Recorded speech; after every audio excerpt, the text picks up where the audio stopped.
Alright, it's the finals. I gotta tell you, this cup went by so quick. I don't know if it's just that we had such amazing games or if it actually went by quick. I have no concept of time when I'm casting, but like, man, that has been a good day so far. But this is a best of 5 for the EnerJ Cup. Of course, energy drinks, dollar bills, everything is on the line in this last matchup. Of course, Jakshi and Stardust sorry, not Jakshi and Stardust. Stardust is here, of course. Jakshi and Revenge might be out, but they still got 25 bucks and I believe like a can of energy drinks, so cool beans. Spawning down here in the lower left corner of the map, though, in this grand finals match. A best of 5. There's $100 for first place, $50 for second, and some cans of energy drinks. It is the red Zerg player from Dignitas. Give it up for our Polish player, Tefel. Find him on Twitter at Dignitas Tefel. His opponent, though, in the upper right, playing for My Insanity. He is the Korean star, the badass who won DreamHack. It is Stardust. Of course, his Twitter is at StardustSC2. I have a little bit of extra love for Stardust, I'm not going to lie. Not just in this matchup, but in general. I was a big fan of Team Light. If you guys remember, like, you know, take a moment of silence, rest in peace, Team Light. But Team Light was like a team that I really enjoyed. They had a lot of North American presence, you know, Kwai Rice, etc. A lot of you may not know this, but this is Son Light, like the guy from Light Esports. So, I've been following Stardust for a while, at least. Even before he got his big DreamHack win, and that's not to be like a hipster. It's just like I'm really glad to see how far he's come, because when he was on Light, I can't think of a single great accomplishment he did. He was always a scary player that no one wanted to play against because he was really strong, but he never won like a big tournament. He wasn't like an IPL champion 9 times running or anything like that. So I really like that Stardust is kind of coming to the spotlight in a big way.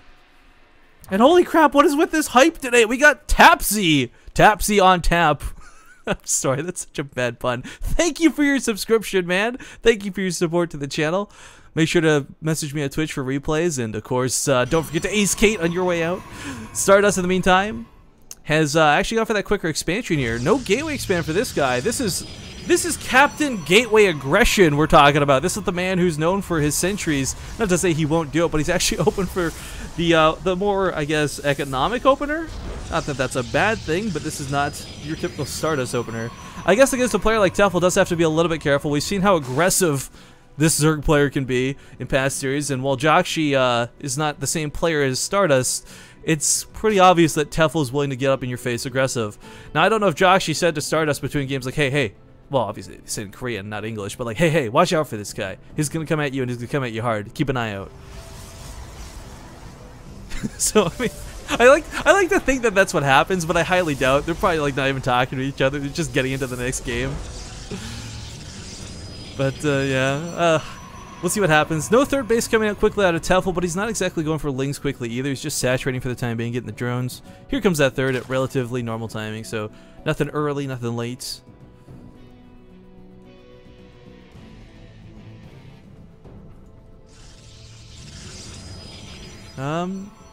Out of Stardust, with this gas being so heavy, I'm kind of smelling a gateway, or sorry, not gateway, Stargates. I don't know that that's necessarily the best tech route to take, because some players still do favor going Oracles against Zerg. I personally not the biggest fan of it. I mean, if he does go for it, yeah, it's gonna be a Stargate. If he does go for this, what's gonna be fantastic is if you get an Observer, or sorry, an Oracle, you can do damage. Great. Queens typically hold against the defense quite nicely, and the Oracle doesn't get a lot done. But the Envision, the Revelation, like these are two things that are incredibly useful utility-wise for the rest of the series, for the rest of the game. So we'll see if he opens with an Oracle, if he just goes straight to Phoenix. Phoenix, of course, the more classic route to take. Now, while this was happening, let me just scroll up here. You guys are blowing my mind today. My God.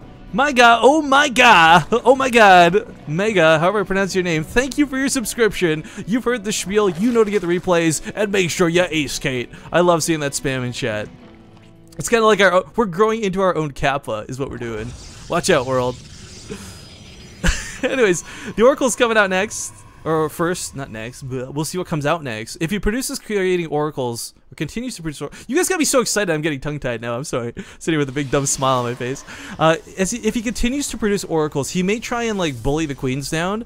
You saw him earlier today, he obviously didn't make it to the end of the brackets, but there's a player known as Nomi, who well, he's actually really well known, ironically enough, for that name, to make a bunch of oracles and just really destroy queens, quite frankly. Zelt will go down. First blood. Oh my god, you guys are making me the happiest dude in the world right now. I'm like having trouble keeping up with this. Plague Bit, thank you for your subscription. We're gonna have more subscriber shoutouts than we will gameplay at this rate.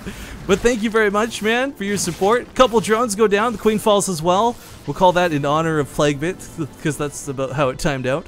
But a lot of lings from Tefel coming across the map. And while oracles are great at killing lings and doing a ton of damage, they're limited by their energy and, quite frankly, might not even be home. The Void Ray coming out is going to be absolutely necessary for this defense. There's a cannon. Oh, that wall of first blood in chat looks sick, by the way. There's a cannon up, so these lings are going to be somewhat limited on what they can do. Unfortunately, Stardust has, in fact, invested in killing yet another queen. He did not lose that first oracle, and this is what I'm talking about. They might not have bonus damage versus queens, but they still attack so quick. If you have enough oracles, you could really kill just about anything. Zealot on hold position right now. And the Void Ray should push that back. Nicely done. God, I gotta write everyone's names down so I can remember to update the overload between games. But okay, Ling's running back home, Roach is on the defense. Unfortunately, though, neither of these are able to hit upwards, so all he's trying to do at the moment, Tefel that is, make sure that they don't get caught out of position elsewhere on the map. Now, while he did lose some drones here, 8, he actually did a great job of minimizing the losses, of course. As we see, his queens more so than drones that were really what hurt the most. Void Ray's continuing to be produced right now. I've got my fingers crossed that Stardust is going to do something a little bit cheeky here. If he gets 3 Void Rays and 2 Oracles, or 4 Void Rays and the Mothership Core, he can snipe off this base and recall out if he needs to. And it could just be the worst feeling for Tefel to have to deal with. A couple links coming here towards the 3rd base. It's whatever. He's still got that cannon up. He's got Zealot. He can warp in a force field if he needs to as well. Unless the Roaches push. But the Roaches aren't pushing, they're coming back home, but the Void Rays will have no problem dealing with the Roaches once they get over here. That prismatic alignment does so much damage. Roach does fall, force field goes down a little bit needlessly, but still, Oracles are going to be activated. Again, look at this. They don't do bonus damage versus Roaches, but they attack so fast, and the damage is unstoppable. Now, a little ironic because we have the Void Rays shooting the Lings and the Oracle shooting the Roaches. It should be the other way around, but doesn't matter ultimately because Stardust push doesn't look like it's going to be stopped. The Hydralisks are on the way, but there's too few coming out. 3. Where are they even going to come from? Looks like he's got about 5 here towards that 3rd to defend it. 3 coming out of the natural. Void Rays, of course, do actually beat out Hydralisks in low numbers. Queens. If you don't know this, Queens are technically more efficient at dispatching with Void Rays than Hydralisks are. Drones are pulled, but Tefel's just fed up and can't be happy with this situation. Stardust, with this really powerful 2-base all-in, appears to just be knocking this down.